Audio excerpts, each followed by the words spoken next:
Hi guys, for today's video, so tudloan ta daay mo kung unsaon pagluto og mais sa rice cooker. So ang una natong buhaton guys, iandam nato ang mga kinahanglanon nato. So una, naatay rice cooker, bugas mais, og syempre ang tubig di na kalimtan. So ang unahon natong buhaton guys is magpabukal ta og tubig. Oo, pabukal ta og tubig. So ang rason nga ng pabukalo nato ang tubig daan para ang ato ang mais is dili siya mahilaw ug malata. So first butangan na daay nato og tubig ang ato ang rice cooker. So ato arang tansya-tansyahon ang ato ang tubig guys.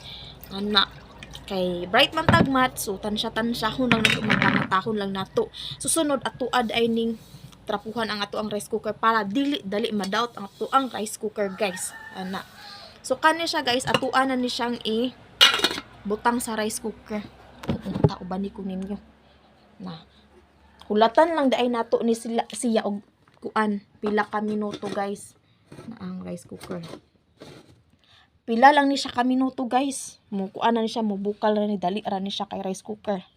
Oo, na ato dayon ikuan na daw na daay. So maghulat-hulat na lang taga. Og samtang nagpaabot tag og kanus magbukal ang atong tubig nga gipainit, so tan-awon sa ako ang anak ug mata na ba siya. So naara akong anak guys. So lami pa da iyang tulog. Wow.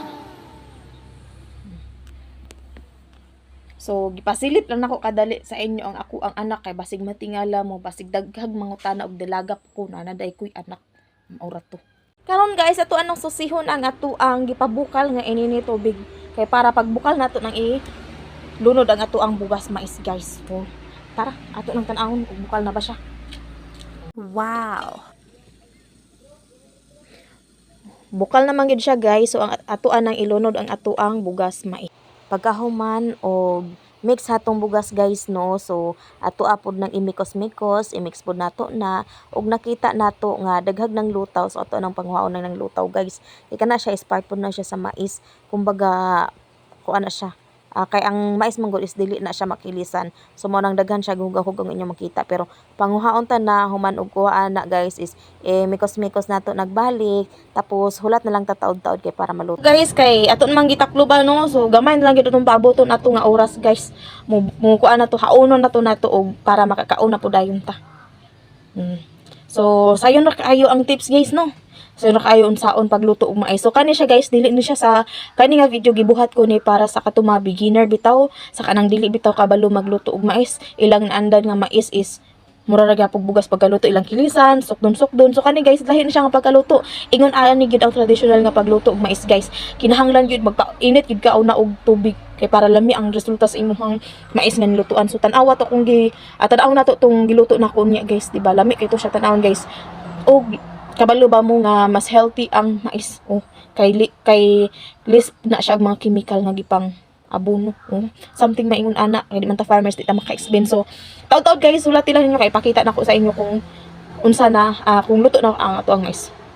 Kay luto naman ang ato ang bugas mais, luto na po datong sudan. So mangaon na ta guys. So ako dai ipakita sa inyo ang kuan guys, mais. Nara siya guys. Oh, wait sa guys ha.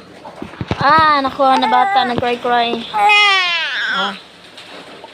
So, kung sumaw na dahil ng resulta sa itong kuan guys, so, sa ito ang bugas bitaw guys. Tara. Naarang mais guys, oh. Lami kayo na siya guys. Unya, partneran dahil na ito gulay. So, mga on na ta guys. So, balin ko yung kaon. Guys nga ko ang gulay guys is daghag sabaw kay tungod gituyo ko na kay pangpadaghan sa kuang gata. So ayaw na imay guys no nga lami kay kung kaon niya ang ako apong anak is kamulo pod siyang didi. So yung anak gid na life as a mother guys, labi nang walay ka puli-puli nimo og bantay. So ang ako ang gulay guys is very healthy kay na siya, kamuti tops and malunggay. O gituyo ko na siya guys, is the best combination yun na para daghan ang ato ang gata. Siya guys no, daghang salamat sa pagtan-aw sa akong video. Kung ganahan pa mo daghan mo makaton sa akong video, please like, share and subscribe my YouTube channel guys. So daghang salamat.